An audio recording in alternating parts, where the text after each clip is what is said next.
What is good, family? This is your girl. I am Courtney Michelle, and I am back with another video. This time, this video is going to be very, very special to me because I am going to get personal. It's a personal story of mine that was on my spirit to share, and I'm going to share it with you guys today. And this is the story of one of the reasons why I am a Christian.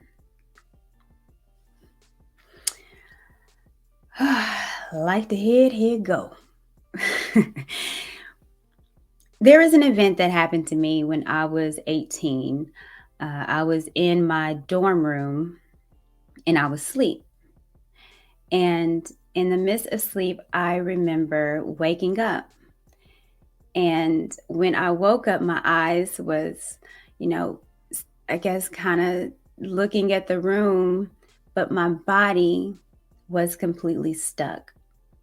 I could not move.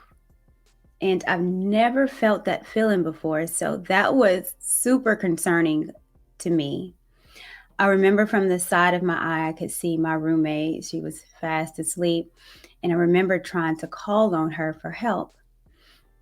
In the midst of me trying to call for help, I couldn't speak. And I remember trying to get out the words, help, help, but no sound came out of my mouth. I was stuck. I couldn't move, nor could I speak.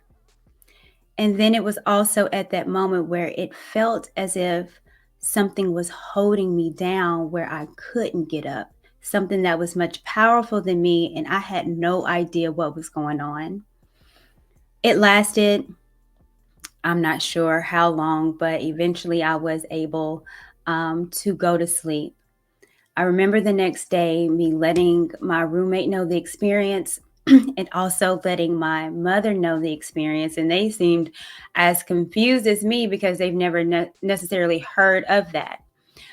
Well, in that time of trying to figure out, because it did happen a few other times during my freshman year, I was told that I had sleep paralysis. Let me bring this up. And sleep paralysis is identified by a brief loss of muscle control just after falling asleep or waking up. 75% of sleep paralysis episodes involve hallucinations. So I went and I'm looking and I'm like, wait a minute. Involves the perception of a dangerous person or presence in the room. And, I was told that I was hallucinating. And I said, no, no, no, I wasn't hallucinating. I was completely awake and I felt something on me and I couldn't speak. So I definitely wasn't hallucinating. But that's what I was told what I had, but it did not connect with me. In the midst of that, like I said, it happened a few more times, but it wasn't until maybe almost 10 years ago where I heard a pastor, and his name is G. Craig Lewis. He is out of Texas, and he has a ministry which is radical to say the least. But there was a sermon that he had, and it blew me away. And I had to find it, and I wanted to share it. So this is the uh, part of the sermon that I heard that changed my life. These are very real spirits. They are very real spirits. Your most vulnerable moment is when you're asleep. And a lot of times the enemy comes when you're asleep. These spirits, incubus and succubus, are very, very real, and they're being dealt with a lot, especially now. A lot of people are having sexual dreams and actually having physical releases. They have a scientific name for it for young boys. They call it a wet dream. And it's when a boy actually ejaculates in his sleep. Well, something's very wrong with that, because the dream he had that manifested that was a sexual perverted dream. And there was something very real that came in his room. And while he thought he may have been asleep, there was something really going on while he laid there. Incubus and succubus. Incubus is the non-physical, immaterial male sexual partner in congressus subtilis, which is sexual union with a non-physical or astral entity. I'll talk about astral in just a minute. Succubus is the non-physical, immaterial female sex partner. So the young girls mostly experience incubus, young boys experience succubus, or not young at all. Grown women, everything. They experience this, and these are kindred to what they call a mare demon. The Latin word for nightmare is incubo, which means to lie up on. That's where we get the word nightmare. In Africa, they call these spirits the night husband and night wife. You know why they call it that? Because most young ladies that experience this incubus spirit coming in can't get married. You ever met women that you just know should have been married a long time ago? Then they're reaching 30 and 40 years old.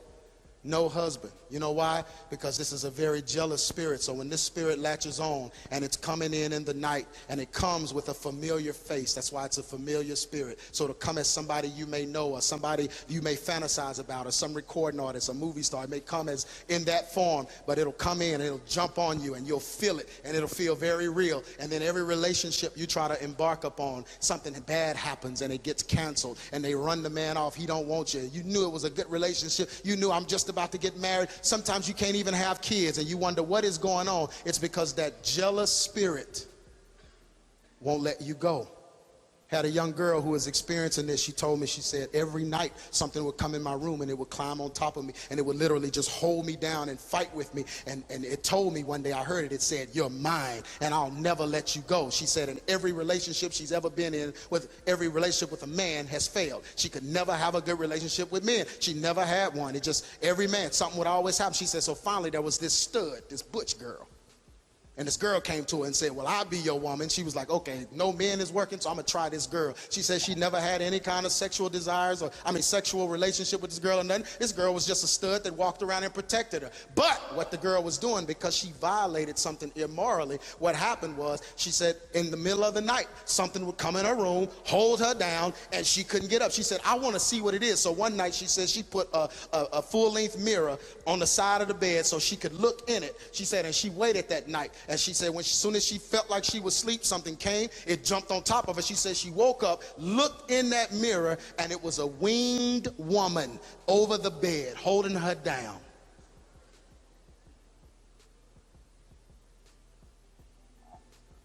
It's real stuff, y'all. See, we so comfortable, we just don't believe this stuff can happen. Why would we believe that? Oh, but we come in church and we believe the power of God. We believe in that when we sing, the power of God will come down. We believe when somebody speaks in tongues that it's of God. We believe that when the sick is healed and all these supernatural things, oh, they're all good when it's supernatural concerning Jesus. But we don't want to talk about the winged women that's coming in our bedroom, or the winged man, or the night husband that's keeping us from being married. And we've been single for so long and don't know why.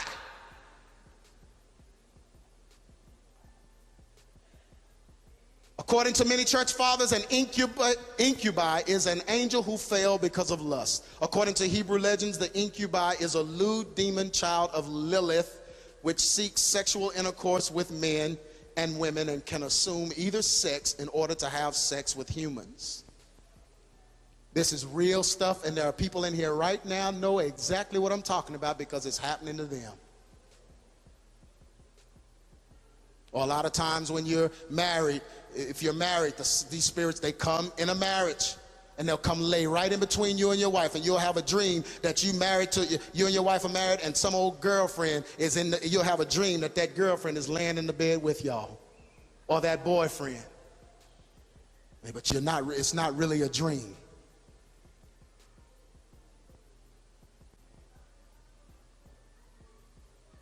Can I keep going?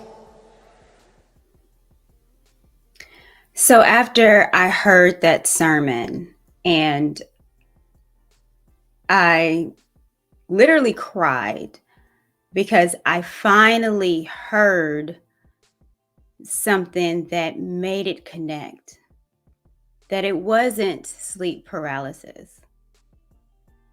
It was a spiritual warfare that I was in. And I knew then that there was a demonic spirit that was around me. So further in that sermon, he talked about the power of the name of Jesus. And when you are in a spiritual warfare, battling against not flesh but spirits, that when you call out the name of Jesus, that they shiver, that they are terrified, and that they leave. So on the next occasion that I was visited by an incubus, succubus, demonic spirit, I said, this time I'm going to call out the name of Jesus. I was in my bed. I couldn't move. My eyes were wide open yet again. Couldn't speak, but I remember my head just asking Jesus for help. And I remember I kept repeating it over and over again. And the more that I said and tried to call out the name of Jesus, the more power I had in my voice. And that power started coming out, and then I was able to speak. And I kept repeating the name of Jesus, and my voice got more powerful. And then I felt whatever was holding me down release me. It was at that moment where I sat up in my bed, and I remember praying, and I prayed for God to deliver me for whatever is trying to attack me. Maybe a few weeks after that, I went to visit a pastor, let him know what I was going through. And I went to the altar, and he prayed over me for deliverance of any demonic spirit that is attacking me. I remember calling out. I don't remember what I was saying, but I remember afterwards, and I looked at the pastor, and the pastor had such a perplexed look. So I don't know what I might have said. I don't know what he might have seen, but it was at that moment where I had peace. It was at that moment that I knew that how powerful the name of Jesus was. After that particular moment, I started researching a little bit more about that particular demon, and going back in the Bible and trying to figure out what I'm going through is in the Bible. And I remember reading and going over the book of Genesis, and when they talked about the Nephilim spirit, and it talked about that there are spirits that are roaming around on dry lands, looking and searching for, honestly, those that they can enter. I remember again talking about the Nephilim spirits and how these were giants of old, and how it was spirits that had sex with the women that were fair and created these giants. So I began reading, and I was like, okay, again, it's making sense. And then I started hearing different stories, and it made me, I knew I wasn't crazy, but I felt like I was the only one that was going through it. And it turned out to be that I wasn't. Book. They tell me there's a story in the book, it's hard to ask it, about you having sex with a ghost. And yeah, I actually woke up into some would call, I guess, a wet dream, but it was, it was what it was. Did you see someone, a girl there? I really saw someone. Was it a ghost or like a person? It was a ghostly person. And you had sex with the ghostly person? Yes. Well, I had no choice. I was mounted. Oh, she mounted you? Yes, and it was, Well, now, wait a minute. After this occurred, Bobby. Yeah. Did you say something's crazy going on? I didn't like that house anymore. At all.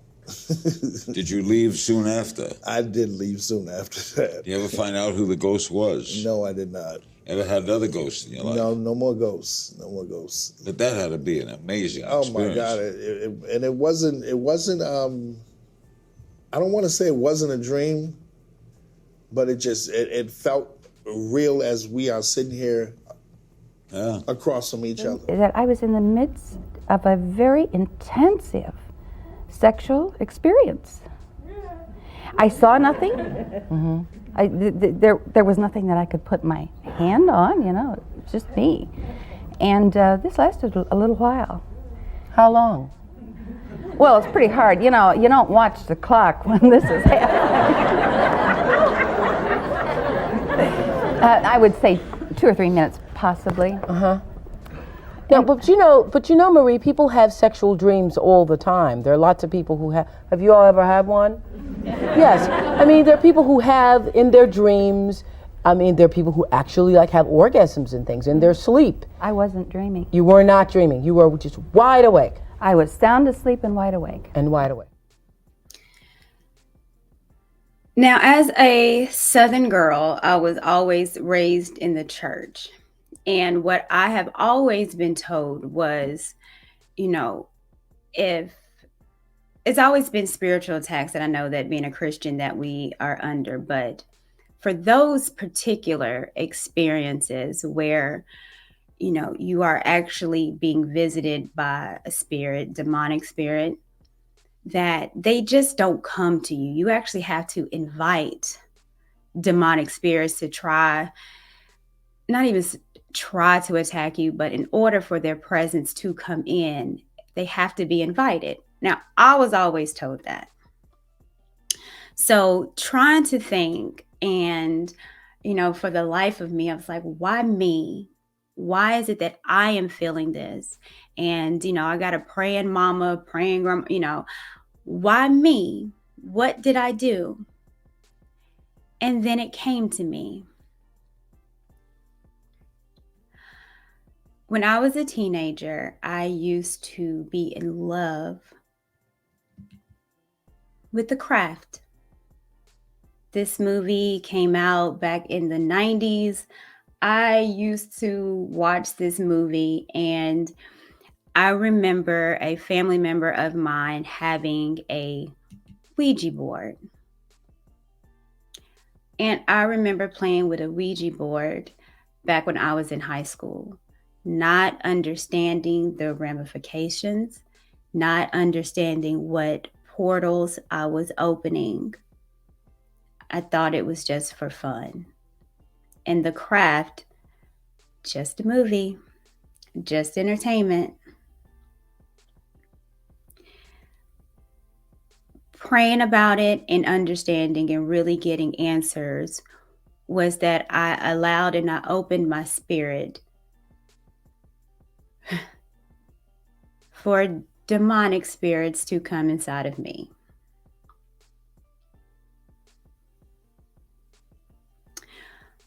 Movies, music are not just for entertainment. And the reason why I want to share my story is because I know that the devil don't care about me or you. We old. He wants our children. And what I'm seeing now in movies and music, it's nothing but demonic.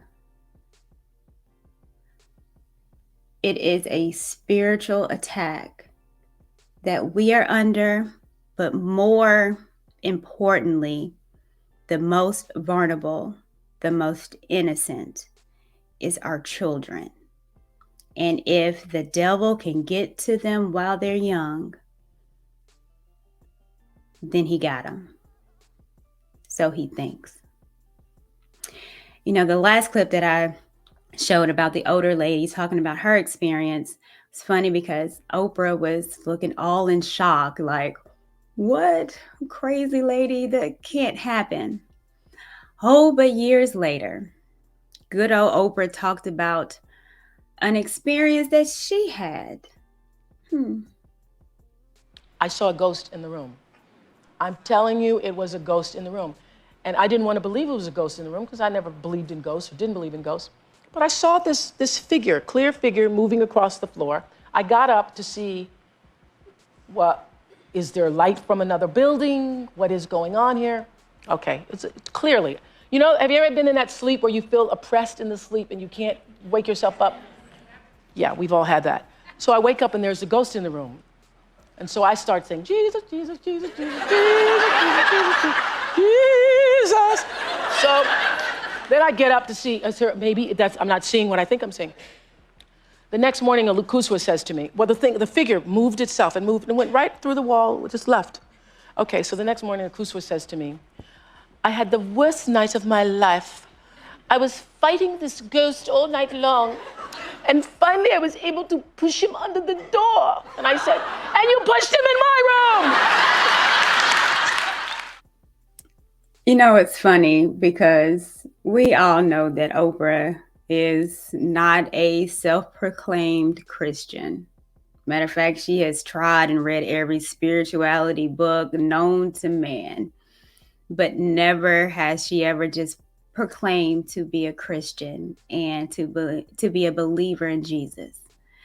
But that woman was smart enough to know to call on the all-powerful name of Jesus when under attack. The irony. My faith, my love of Christ is unwavering, unshakable, and unchangeable. And there is nothing that anyone can tell me, because I've had a real life experience of the power of Jesus. And I hope my story, whether it connects, whether someone has an experience like mine, but I hope that